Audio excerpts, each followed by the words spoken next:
क्या हाल है इंडिया। चलो मुगल साम्राज्य के जन्म पर वापस चलते हैं। एक ऐसी कहानी जिसमें एम्बिशन, लड़ाइयां और ट्रांसफॉर्मेशन सब है।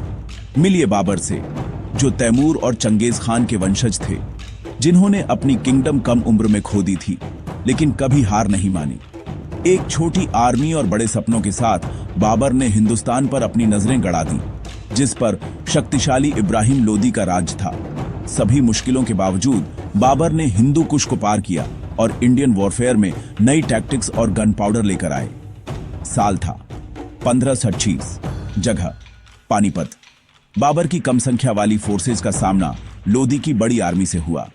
चालाक स्ट्रैटेजी और तोपों का इस्तेमाल करके बाबर ने लोदी को हरा दिया और दिल्ली सल्तनत का अंत कर दिया। दिल्ली और आगरा के गेट खुल गए और मुगल साम्राज्य का जन्म हुआ। यह सिर्फ रूलर्स का बदलाव नहीं था, यह इंडिया के लिए एक नए एरा की शुरुआत थी। मुगल हर चीज पर अपनी छाप छोड़ेंगे, फूड, आर्ट, आर्किटेक्चर और कल्चर। तो तैयार हो जाओ, यह एक ब्लॉकबस्टर स्टोरी है कि कैसे एक भटकता हुआ प्रिंस एम्परर बन गया।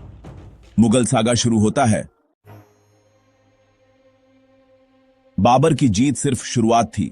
उनके बेटे हुमायूं को एक ऐसी एम्पायर विरासत में मिली जो शेकी ग्राउंड पर थी। हुमायूं दयालु और कल्चर वाले थे, लेकिन उन्हें भयंकर राइवल्स का सामना करना पड़ा, खासकर शेर शाह सूरी का, जो एक शानदार अफगान लीडर थे। हुमायूं ने कई जरूरी लड़ाइयां हारी, उन्हें निर्वासन में भेज दिया गया और वे बिना किंगडम के राजा बन गए। 15 सालों तक वे भटकते रहे, सर्वाइवल और डिप्लोमेसी के कड़े सबक सीखे। निर्वासन में उनके बेटे अकबर का जन्म हुआ, भविष्य के लिए एक उम्मीद की किरण। जब शेर शाह की मृत्यु हुई, हुमायूं ने अपना मौका पकड़ा, पर्शियन सपोर्ट के साथ वापस आए और 1555 में दिल्ली को फिर से हासिल कर लिया। लेकिन किस्मत क्रूर थी। कुछ महीनों बाद हुमायूं की एक दुखद दुर्घटना में मृत्यु हो गई। एम्पायर एक बार फिर नाजुक, अब उनके 13 साल के बेटे के कंधों पर टिकी थी। हुमायूं की यात्रा नुकसान, लचीलेपन और एक अटूट सपने की थी।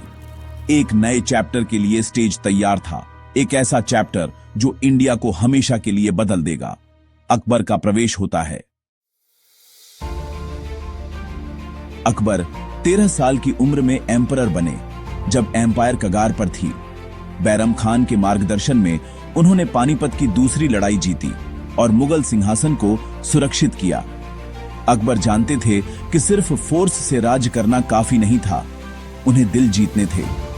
उन्होंने राजपूतों के साथ गठबंधन किया, जोधाबाई से शादी की और इंडिया की डाइवर्सिटी का सम्मान किया।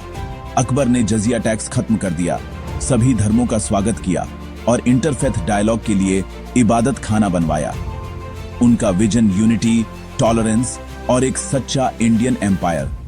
अकबर के दीन ए इलाही ने शांति और सद्भाव को बढ़ावा दिया, भले ही कुछ ही लोगों ने इसे फॉलो किया।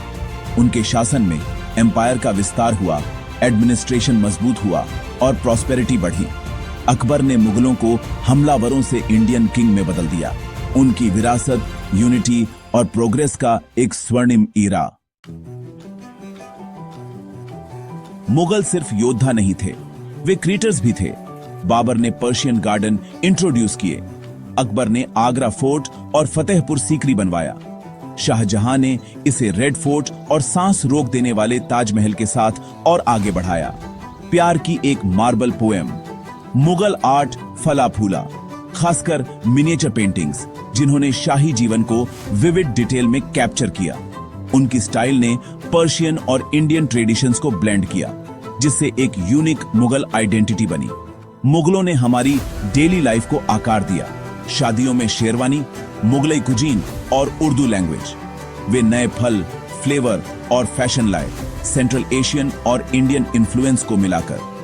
उनकी म्यूजिक, आर्ट और आर्किटेक्चर आज भी इंडियन कल्चर को डिफाइन करते हैं।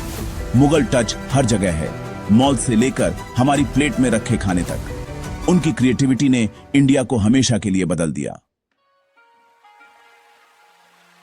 मुगल साम्राज्य ने सिर्फ रूलर्स नहीं बदले, इसने इंडिया की तकदीर को नया रूप दिया।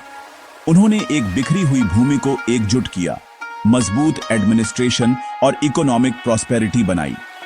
ट्रेड फला फूला, शहर विकसित हुए और इंडिया धन और कल्चर का एक ग्लोबल हब बन गया। उनकी विरासत एक समृद्ध इंडो पर्शियन ब्लेंड है जो आर्ट, आर्किटेक्चर, भाषा और खाने में दिखती है। मुगलों ने दिखाया कि डाइवर्सिटी में यूनिटी कुछ असाधारण बना सकती है।